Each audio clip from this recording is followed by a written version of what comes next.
La ilaha illallah wahdahu la syarikalah lahul mulku wa lahul hamdu wa huwa ala kulli syai'in qadir. Asyhadu an la ilaha illallah wa asyhadu anna Muhammadan abduhu wa rasuluh. Allahumma salli ala Muhammad wa ala ali Muhammad kama shallaita ala Ibrahim wa ala ali Ibrahim fil alamina innaka Hamidum Majid.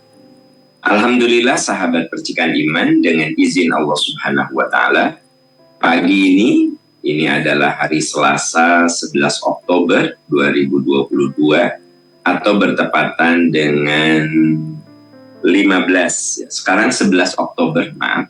Sekarang 11 Oktober 2022 atau bertepatan dengan 15 Rabiul Awal 1444 Hijriah. Setiap hari Selasa kita akan membahas sejumlah pertanyaan, sejumlah masalah.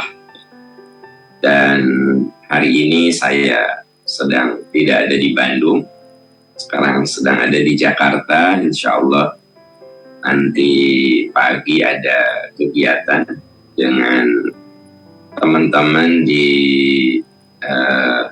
bersama Wali Kota Jakarta Pusat. Ya, Bapak Ibu, sahabat percikan iman, pagi ini kita akan membahas sejumlah masalah yang sudah saya terima. Kita mulai pertama. Assalamualaikum Ustadz. Waalaikumsalam warahmatullahi wabarakatuh. Benarkah kalau sholat fardu berdoa tidak boleh selain dengan bahasa Arab? Kalau doa maksurat kan jelas, ini doa yang ghair maksurat bagaimana? Dan sujudnya apakah harus selalu terakhir? Kalau sholat wajib, memang kebanyakan para ulama fikih berpendapat sebaiknya doa yang maksurat, doa yang ada di Quran, di hadis. Karena ada ungkapan bahwa di dalam sholat tidak ada pembicaraan manusia. Sehingga sebagian besar ahli fikih mengatakan kita saat sholat berdoa, di saat sujud sebenarnya sujud yang mana saja. Mau sujud pertama, kedua, terakhir, terserah. Karena yang pasti aqrabu ma yakunul abdu min rabbihi wa huwa sajidun faksirul du'a. Jarak terdekat antara seorang hamba dengan Tuhannya saat dia sujud, maka perbanyaklah doa ketika sujud.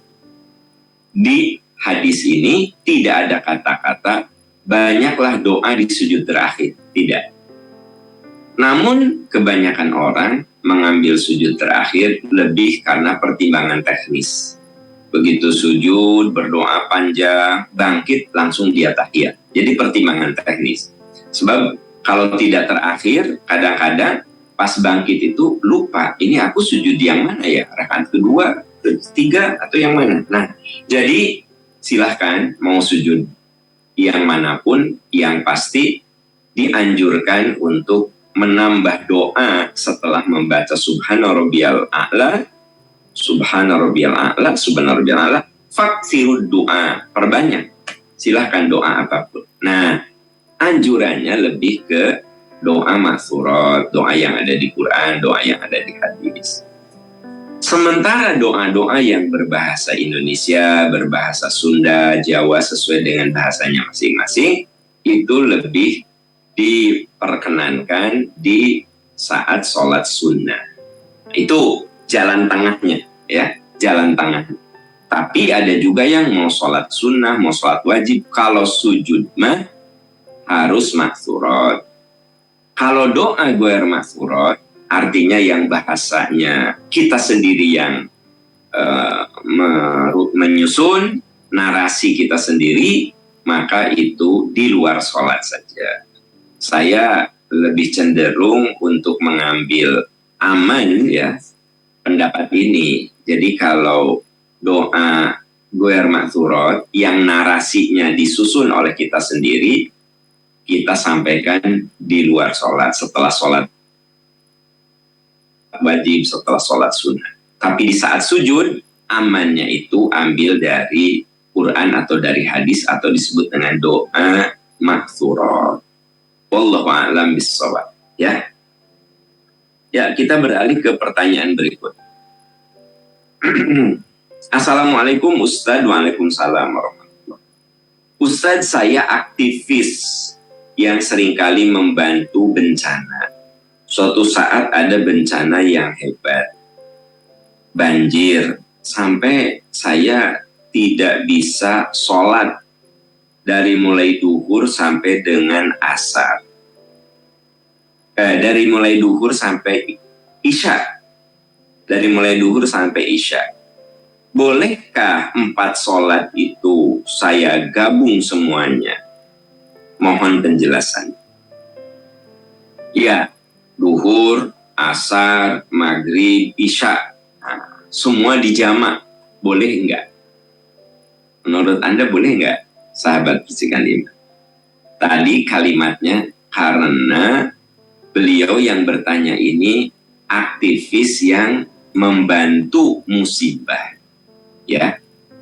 Jadi yang bertanya ini menggabung semua sholat bukan karena nonton bola, bukan karena nonton konser, tapi ngebantu orang yang kena musibah. Bagaimana itu?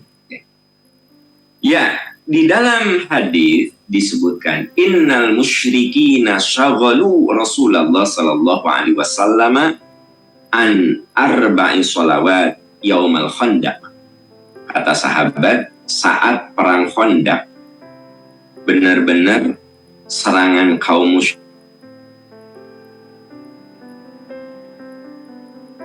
musyrikin itu menyibukkan Nabi dan para sahabat karena dikejar waktu. Khandaq itu galian. Sahabat 24 jam bekerja, saling bergantian menggali parit. Kalau kita umroh, biasanya suka dibawa ziarah city tour, mengenang sejarah perjalanan dakwah Rasul. Nah, pasti ditunjukkan ini Khandaq. Dulu pernah Rasul dan para sahabat menggali pintu masuk Madinah. Karena kalau dilawan face to face, jumlah mereka itu melebihi jumlah penduduk Madinah. Kebayang nggak sama Anda, teman-teman? Itu keinginan orang kafir Quraisy untuk membumi ratakan Rasul dan para sahabat sampai mereka mengirimkan tentara. Jumlah tentaranya mengalahkan jumlah penduduk. Kebayang nggak sama Anda? Akhirnya caranya gimana? Maka pintu masuk ke arah Madinah digali. Ya, digali gitu. Nah, ini idenya Salman Al-Farisi, digali. Sebab kalau bikin benteng ke atas lebih susah. Jadi gimana? Udah aja digali. Setiap mereka masuk mendekat, dipanah dari atas. Dan akhirnya mereka dengan jumlah pasukan yang lebih dari 10.000 itu pulang lagi. Tidak berhasil. Namun saat penggalian Khandaq itu ternyata menggerus tenaga, waktu para sahabat. Sampai katanya Nabi tidak melaksanakan duhur, asar, maghrib, isya. 4 sholat itu dilewatkan. Karena syaghalu, sibuk, ya, menghabiskan waktu untuk menyelesaikan galian. Hatta zahaba minal laili, Masya Allah, sampai berlalu malam. Fa'amaro Bilalan. Jadi ketika waktu isya juga sudah berlalu, nyaris hampir tengah malam. Fa'amaro Bilalan. Lalu Nabi menyuruh Bilal fa'adzana. Beliau, Bilal itu adzan. Jadi Rasul nyuruh kepada Bilal untuk adzan. Tsumma aqama, kemudian qomat. Fashollat duhra. Lalu beliau sholat duhur. Tsumma aqama, kemudian qomat lagi. Fashollal asr. lalu Rasulullah sholat asar. Summa aqoma, kemudian qomat lagi, fasallal maghriba, lalu sholat maghrib. Fa'aqoma, lalu qomat lagi, fasallal isya, lalu Nabi sholat isya. Nah, saudara-saudaraku sekalian, sahabat percikan iman, clear, jelas di sini bahwa ada saat pernah kejadian dalam perang Khandaq itu, dalam penggalian Khandaq itu, Nabi menjama 4 sholat. Beliau suruh Bilal azan, ya, itu hampir tengah malam. Karena dalam hadis itu, hatta dhahaba minal laili masya, sampai waktu malam itu bergerak terus, nyaris ke pertengahan malam. Nabi belum duhur, belum asar, belum maghrib, belum isya. Kebayang sama Anda? Lalu fa'amaro Bilalan, Rasulullah menyuruh Bilal fa'adzana, Bilal adzan, summa aqama, kemudian qomat. Fasallad duhra, Nabi sholat duhur berjamaah. Fa'aqama, lalu qomat lagi. Summa shallal asra, lalu sholat asar. Fa'aqama, kemudian qomat lagi. Fasallal maghriba, lalu sholat maghrib. Fa'aqama, lalu qomat lagi. Fasallal isya, lalu sholat isya. Nah, ini juga isyarat kalau kita jamak sholat, antara satu sholat dengan sholat berikut itu ada qomat, ya, ada qomat. Anda jamak duhur asar, duhurnya qomat, asarnya qomat. Anda jamak maghrib isya, maghribnya qomat, isyanya qomat. Nah, jadi dalam keadaan betul-betul sebuah kedaruratan yang hebat, Nabi pernah mencontohkan 4 sholat digabung semua, ya, digabung semua. Sekali lagi, Anda boleh melakukan itu karena Anda sedang membantu musibah, bencana, gitu. Tapi ini tidak berlaku bagi Anda yang cuma sekadar untuk nonton bola. Karena nonton bola, ya, mainnya itu jam 7 malam, tapi Anda sudah hadir jam 11. Jamak itu 4 sholat, nggak boleh. Ya, karena bukan sebuah kedaruratan syar'i. Bukan sebuah kedaruratan syar'i. Ada seorang dokter pernah konsul. Beliau ini mengoperasi, ya, karena situasinya mengkhawatirkan. Jadi ba'da asar operasi, nyambung sampai dengan isya. Asar, maghrib, isya. Jam 8 malam baru selesai. Gimana itu? Pak dokter ini dia boleh menjama 3 sholat. Karena apa? Sebuah kedaruratan. Bukan karena leha-leha atau bukan karena untuk main-main, tapi untuk menyelamatkan nyawa seseorang. Boleh, ya. Itulah indahnya ajaran Islam. Selalu ada kemudahan, selalu ada solusi, selalu ada flexibility dalam menerapkan syariat. Wallahu a'lam bishawab. Ya, kita beralih ke pertanyaan berikut. Assalamualaikum Ustadz. Waalaikumsalam warahmatullahi. Semoga Ustadz dan keluarga dalam keadaan sehat walafiat. Amin. Amin ya rabbal alamin. Ustadz mau nanya, semua yang terjadi dengan kita sudah tercatat di Lauhul Mahfuz. Apakah catatan itu tidak bisa kita rubah? Apakah catatan itu sudah paten, tidak berubah-ubah? Bagaimana Ustaz? Ya, Bapak Ibu, sahabat-sahabat, semua yang Allah ciptakan itu ada takdirnya. Inna kulla syai'in khalaqnahu biqadar. Segala sesuatu yang kami ciptakan itu ada takdirnya. Itu menurut surat Al-Qamar ayat 49. Inna kulla syai'in khalaqnahu biqadar. Sesungguhnya segala sesuatu yang kami ciptakan itu ada takdirnya, ada takarannya, ada ukurannya. Tentu saja kita tidak bisa menentukan 1 tahun 365 hari kalau dibulatkan. Sekiranya bumi mengitari matahari itu tidak ada takarannya. Semua itu ada takaran, ada ukuran. Jadi saya ingin cerita dulu. Takdir, kalau takdir sudah diputuskan oleh Allah itu bisa diubah nggak sih? Nah gitu kan, tadi pertanyaannya ya. Saya ingin cerita dulu bahwa segala sesuatu itu ada takdirnya. Inna kulla syai'in khalaqnahu biqadar. Sesungguhnya segala sesuatu yang kami ciptakan itu ada takdirnya, itu ada takarannya, itu ada ukurannya. Kenapa dokter bisa mengatakan Anda hipertensi? Kenapa? Karena tekanan darah itu ada takaran, ada qadar, ada takdir.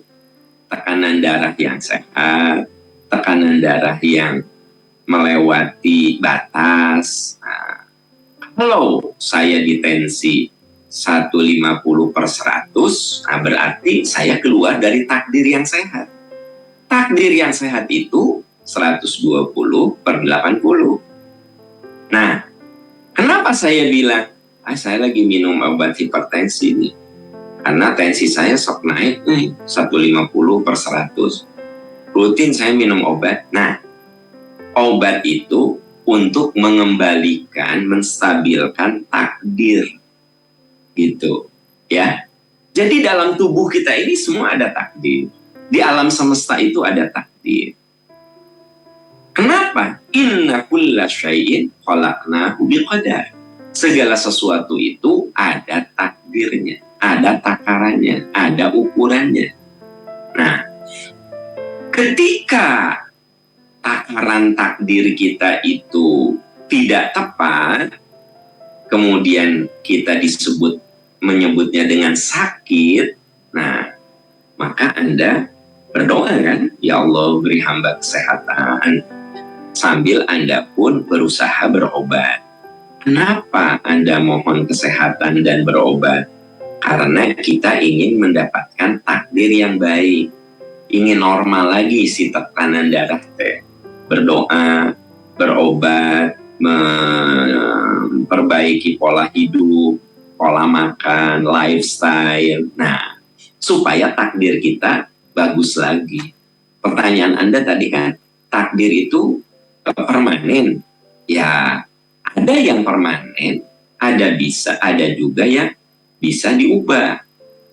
Kematian itu takdir permanen. Wala yu'akhirallahu nafsan idza jaa ajaluha. Bila ajal tiba, nggak ada yang bisa menangguhkan. Walaupun 1 detik. Nah, berarti ajal itu takdir yang memang benar-benar tidak bisa diubah, itu mah prerogatif Allah Subhanahu wa Ta'ala. Anda anak siapa? Itu takdir permanen. Karena Anda tidak bisa menggugat. Anda anaknya Pak Agus, ya, dan Ibu Yaya. Itu kan takdir yang sudah Allah tetapkan. Anda lahir dari rahimnya Bu Yaya, ayah Anda namanya Pak Agus. Itu suatu yang terjadi. Dan tentu saja kita tidak boleh menggugatnya. Aku mau punya ibu kayak begini. Nah, berarti Anda menggugat takdir yang Allah tetapkan. Aku mau punya ayah tuh kayak begini. Nah, itu tidak boleh karena Anda menggugat takdir yang Allah tetapkan. Anda anak siapa? Lahir di mana? Pada tahun apa? Itu semua takdir yang ada dalam kuasa Allah. Ini yang kemudian disebut dengan takdir mubrom. Jadi takdir mubrom itu takdir yang memang sudah bukan pilihan kita lagi. Lahir dari rahim siapa, kemudian wafat di mana, kapan, itu takdir mubrom. Nah, ada lagi takdir mu'allaq. Kalau takdir mu'allaq itu yang ada kaitan dengan ikhtiar kita. Contoh kesehatan, ya. Kenapa kita berusaha untuk pola hidup sehat? Ya, makan kita sehat, lifestyle kita sehat. Supaya apa? Supaya kita meraih kesehatan. Nah, ini namanya takdir mu'allaq. Takdir yang ada kaitan dengan ikhtiar dan upaya kita. Nah, kalau Anda bertanya, bisa nggak sih takdir itu berubah? Gitu. Ternyata di dalam hadis yang sahih riwayat Imam Ahmad, Nabi pernah bersabda, innal qada'a la yarudduhu illa du'a. Sesungguhnya takdir yang Allah tetapkan tidak bisa diubah illa du'a, kecuali oleh doa. Ya, wa inna du'a ma'al qada ya'talijani ila yaumil qiyamah. Doa dan takdir itu mereka ya'talijan, saling berkompetisi sampai hari kiamat. Artinya apa? Kita masih diberi peluang untuk sesuatu yang terjadi ke depan, kita kan tidak tahu. Ya, itu kan merupakan takdir Allah kan. Nah, kita bisa mengubahnya, merevisinya, mengeditnya dengan doa. Wa inna du'a ma'al qada'i ya'talijani ila yaumil qiyamah. Wa innal qada'a la yarudduhu illa du'a. Sesungguhnya takdir qada tidak ada yang bisa menolaknya, mengubahnya kecuali doa. Nah, disinilah kenapa kita banyak berdoa. Supaya apa yang akan terjadi di kemudian hari, yang terjadi itu baik-baik saja. Boleh jadi yang akan terjadi itu takdirnya buruk. Tapi karena kekuatan doa, dengan kuasa Allah, karena segala sesuatu itu kan Allah yang menetapkan takdir. Inna kulla syai'in khalaqnahu biqadar. Jadi yang menetapkan takdir itu Allah, maka Allah pula yang mengubah dan menetapkan. Maka berlaku tadi, wa inna du'a, dan sesungguhnya doa la yaruddu wa innal qada'a la yarudduha illa du'a. Sesungguhnya takdir itu bisa ditolak dengan doa. Kenapa kita suka mendoakan anak-anak kita, mendoakan keluarga kita, mendoakan sahabat kita? Kita juga minta doa yang baik-baik kepada orang lain. Kenapa? Karena kita yakin bahwa di antara yang bisa mengubah takdir adalah doa, ya, dan tentu saja ikhtiar. Itulah manusia diberi keleluasaan agar berdoa dan berikhtiar. Wa qul i'malu fasayarallahu amalakum. Sok kamu berbuat, bekerja, berikhtiar. Nanti Allah akan lihat bagaimana ikhtiar kita. Lalu kita pun barengi dengan doa. Jadi doa dan ikhtiar itu dua hal yang bisa mengubah takdir. Ya. Wallahu a'lam bissawab. Ya, kita beralih ke pertanyaan berikut. Assalamualaikum Ustaz. Waalaikumsalam warahmatullahi wabarakatuh. Orang tua kami berencana memanggil calon mantu perempuan untuk diajak diskusi terkait rencana pernikahan, perihal aktivitas dan pandangan keluarga. Apakah ini bisa dibenarkan? Mengingat kebiasaan masyarakat justru mantu laki-laki yang dipanggil oleh calon mertua.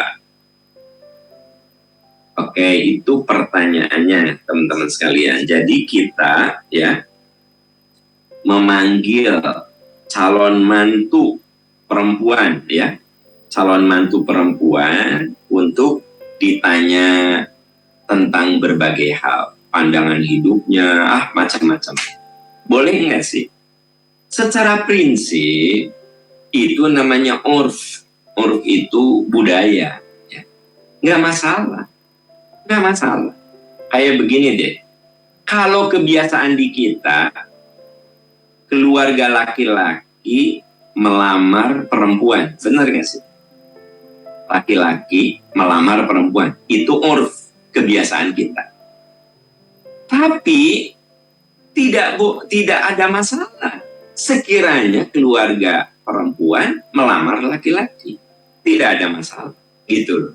Jadi sebenarnya itu bukan suatu yang bersifat syariat. Kalau dengan memanggil calon mantu perempuan, ya, saya punya calon mantu perempuan, ya saya ajak ngobrol, saya ajak diskusi, saya tanya A, B, C, D. Boleh nggak? Boleh, nggak apa-apa. Kenapa? Ya, saya sebagai orang tua ingin tahu kerangka pikir mantu saya, calon mantu saya itu gimana, gitu. Ya, kata orang Sunda mah pamali nggak? Ya, nggak pamali, nggak apa-apa. Boleh-boleh saja kita berdiskusi dengan calon mantu perempuan. Memang budayanya calon mantu laki itu yang diajak diskusi oleh wali dari perempuan itu, kebiasaannya. Tapi bukan hal aib, bukan hal masalah kalau itu tujuannya untuk sebuah kemaslahatan, ya. Wallahu a'lam bishawab. Ya, kita beralih ke pertanyaan berikutnya. Assalamualaikum Ustadz. Waalaikumsalam warahmatullah. Semoga Ustadz dan keluarga serta jamaah percikan iman selalu dalam lindungan Allah. Amin. Teman saya ada yang menjadi istri kedua dan menikah siri sampai masa tuanya. Saya sebetulnya kasihan dengan kondisinya, tapi dia kelihatannya tegar menjalaninya. Bagaimana menurut Ustadz melihat perlakuan suaminya mempoligami tapi istri keduanya dirahasiakan dari istri pertama? Mohon penjelasan. Pertama, ya, kalau kita menikah, ini rumus menikah teman-teman sekalian. Wa ashiruhunna bil ma'ruf. Perlakukan istrimu dengan baik, ya. Nah, sebenarnya punya istri 2, punya istri 3, punya istri 4, secara syariat itu boleh. Fanqihu ma qaba lakum minan nisa'i masna wa thulatsa wa ruba'. Tapi ada catatan. Fa in khiftum alla ta'dilu fawahidatan. Tapi kalau kamu tidak bisa adil, kamu tidak punya mental, kamu tidak punya rezeki untuk itu, fawahidatan, satu saja, gitu. Berarti untuk punya istri 2, untuk berpoligami, itu bukan hanya sekedar berani berpoligami, tetapi bertanggung jawab berpoligami. Kalau menurut hemat saya, kalau ada seorang lelaki berpoligami tetapi menyembunyikan istri keduanya dari anak-anaknya, dari istri pertamanya, ini tidak punya mental poligami. Sebenarnya laki-laki kayak begini. Untuk apa berpoligami kemudian istri keduanya disembunyiin, ya kan gitu. Istri pertamanya juga nggak tahu. Nah, berarti ini udah nggak benar. Jadi laki-laki yang benar itu laki-laki yang bertanggung jawab. Berpoligami, kemudian istri pertamanya tahu, anak-anaknya tahu, jadwalnya jelas. Orang kalau berpoligami tapi tidak terang-terangan, maka dia bakal penuh dusta. Dan istri yang dipoligaminya memang pada akhirnya akan menderita kezoliman. Ya dizolimi nantinya. Hak-haknya itu menjadi tidak jelas. Nah, makanya untuk bapak-bapak, kalau Anda nggak punya mental poligami, nggak usah poligami. Ya, jangan gagayaan poligami, nggak usah. Karena poligami itu amanah. Jadi tadinya itu amanahnya 1 istri menjadi 2 istri. Gitu. Nah, dan rumus dalam rumah tangga itu wa ashiruhunna bil ma'ruf. Perlakukan istrimu dengan baik. Jadi kalau ibu mengatakan temannya itu dipoligami tapi disembunyikan, ya. Berarti sampai sekarang si istri pertamanya nggak tahu, anak-anak dari istri pertamanya nggak tahu. Terus gimana itu kalau menemui yang istri keduanya? Pasti dengan dusta. Pasti si suami ini ngomong, "Mah, aku ada kerjaan ke luar kota. Mah, aku nggak pulang ya, karena ada meeting di Lembang. Mah, aku nggak pulang ya." Jadi hidupnya pasti penuh dusta. Kenapa? Untuk menemui istri kedua kan butuh waktu. Iya nggak sih? Nah, oleh sebab itu, sebaiknya kalau ma'ruf itu, kenapa Anda istri keduanya juga mau terima? Ya udah, lain soal itu. Saya mah melihat dari sudut suami. Gitu. Tapi kalau ternyata si istri yang dipoligami itu mau terima, ya itu mah kan setiap orang punya hak yang punya pilihan yang beda-beda. Saya mah lagi cerita poligami yang benar, ya, poligami yang benar. Apa? Nah, itu yang tadi.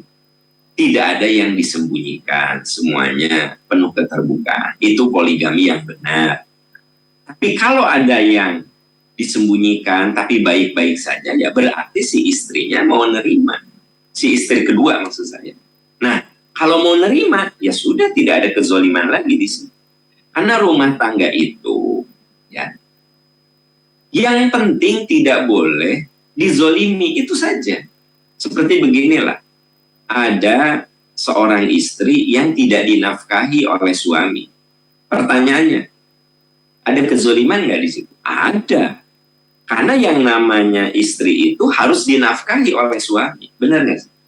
Tapi ternyata istrinya legowo begitu. Udahlah, aku aja yang cari nafkah.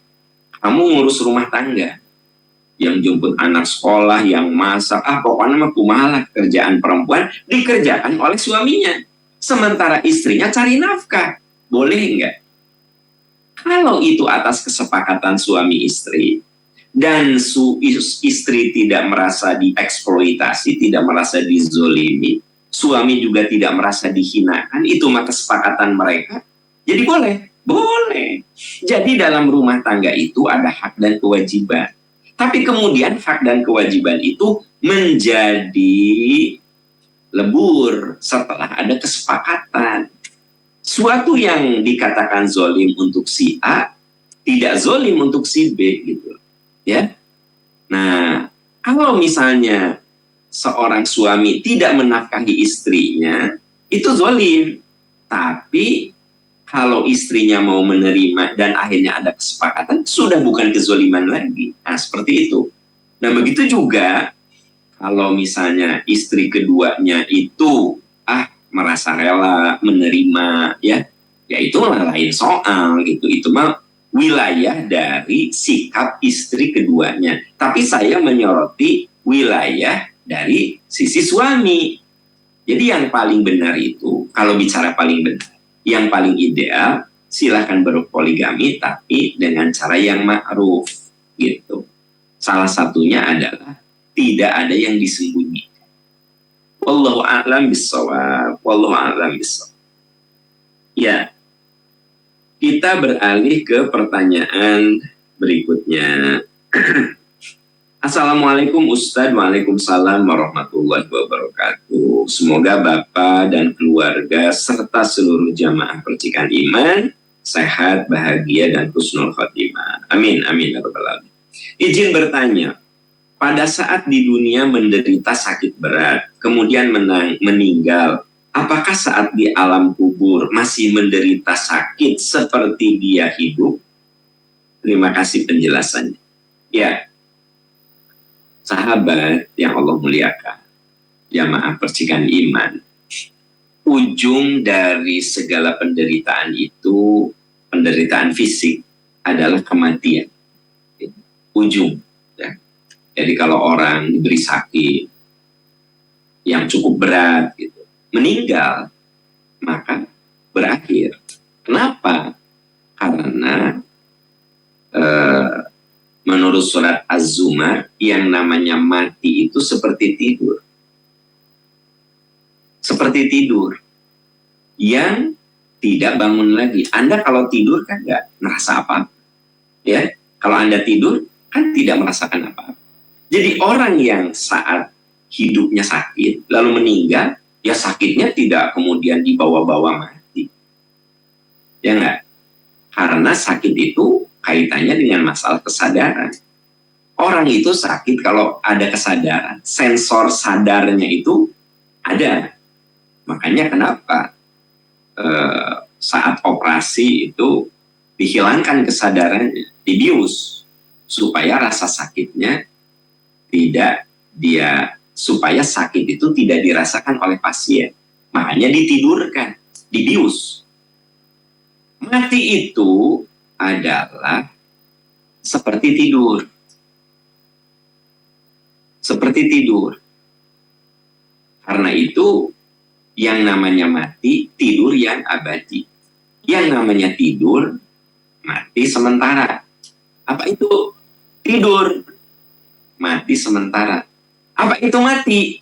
Tidur yang abadi. Nah, karena itu kalau kita bangun tidur, berdoa, Alhamdulillahilladzi ahyana.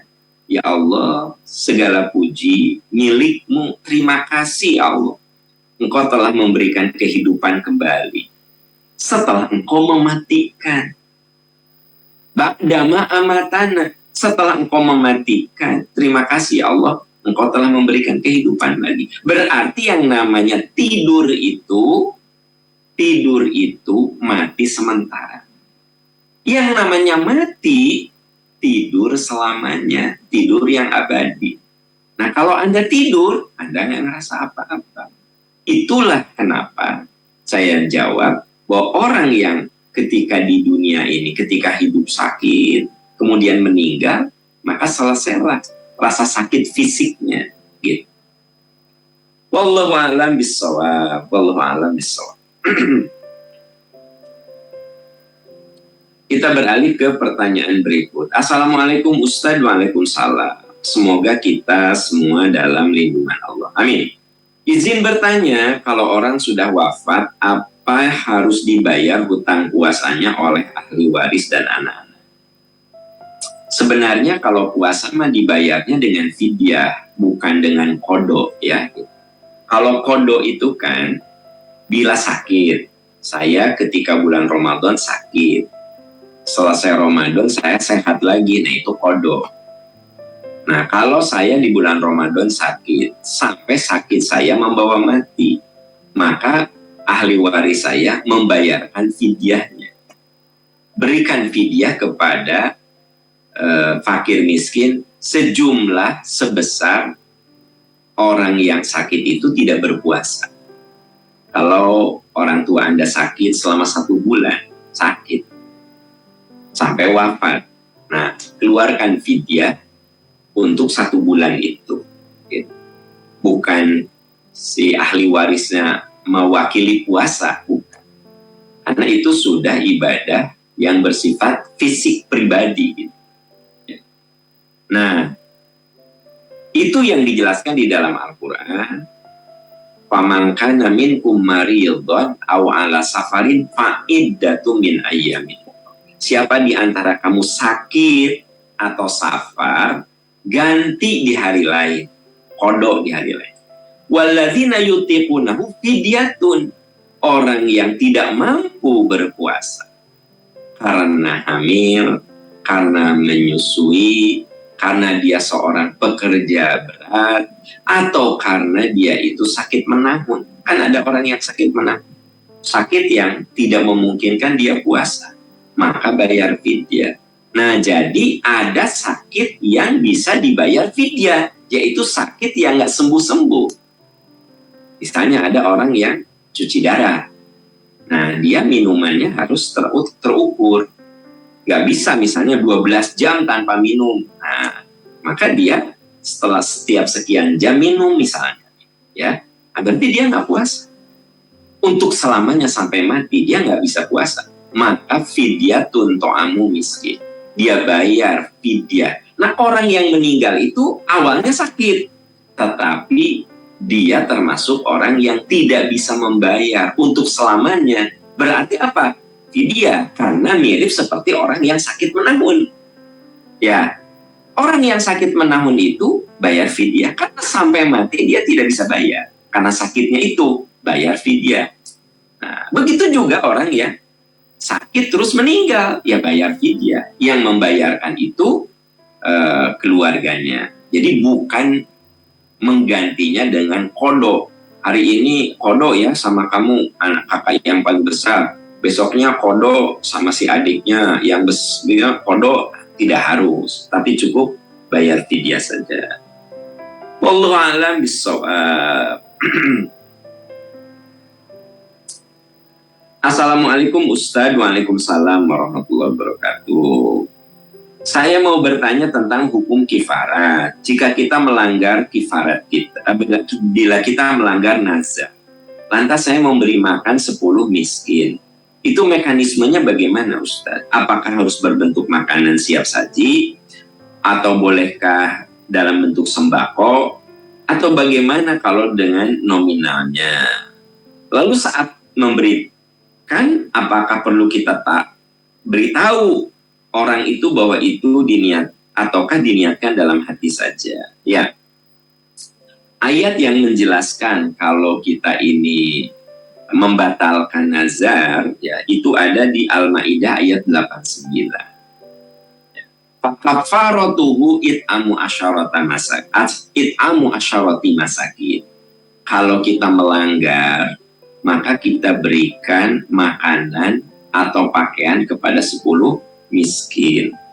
Kalau tidak mampu, fasyamu thalathati ayyam, maka Anda boleh puasa 3 hari. Puasanya boleh berturut-turut, boleh juga terpotong-potong. Jadi pilihannya memberi makan atau pakaian kepada 10 miskin atau puasa 3 hari. Nah, di dalam ayat itu fakafaratu it'amu asyarati masakin, memberikan kifarat fidyah kepada 10 miskin, tidak dijelaskan apakah makanan jadi, apakah sembako, apakah diuangkan, terserah. Yang penting Anda memberikan untuk 10 miskin, ya, min awsati ma tut'imun, dari apa yang biasa kamu makan. Kalau satu hari, sebut sajalah saya makan 75.000 satu hari, dihitung nih. Hari 10, bisa yang 750.000 itu diberikan kepada satu orang karena memang dia membutuhkan cukup besar gitu. Ataukah saya bagi ke 10 orang 75. Ataukah yang 750.000 itu saya belikan sembako. Terserah. Tidak ada suatu aturan. Yang penting it'amu asyarati masakin, memberikan makanan kepada miskin. Min awsati ma tut'imu ahliku, dari apa yang biasa kamu berikan kepada keluargamu. Nah, makanya ada yang letterlah, harus makanan jadi gitu, siap saji. Sebenarnya mau siap saji, mau sembako, mau uangnya saja, yang penting nawaitu Anda itu membayar kifarah. Dan yang penting itu nawaitunya, innamal a'malu binniyat. Jadi kalaupun yang menerimanya nggak tahu, ya nggak apa-apa. Anda kasih misalnya, ya langsung ke fakir miskin 10 orang, Anda nggak ngomong, ini fidyah saya ya, nggak apa-apa juga. Tapi kalau ke lembaga, misalnya Anda mau titip ke Yayasan Percikan Iman, Anda transfer, ya, maka Anda kasih catatan, bayar kifarat nazar. Karena kalau ke lembaga mah ada postingnya, jadi ada untuk pelaporan keuangan saja sih sebenarnya gitu, untuk pelaporan keuangan saja.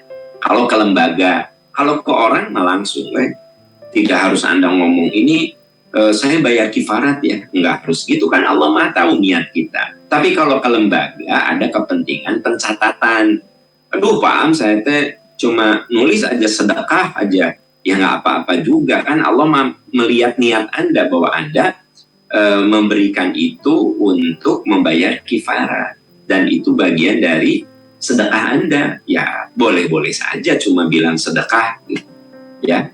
Jadi intinya adalah membayar kifaratnya kepada 10 miskin. Bentuknya seperti apa terserah sesuai dengan kondisi-kondisi yang ada. Wallahu a'lam bishawab. Sahabat percikan iman, itu yang bisa saya bahas pada pagi ini ya. Insya Allah besok harusnya bedah kitab kemungkinan akan saya isi dengan bedah masalah.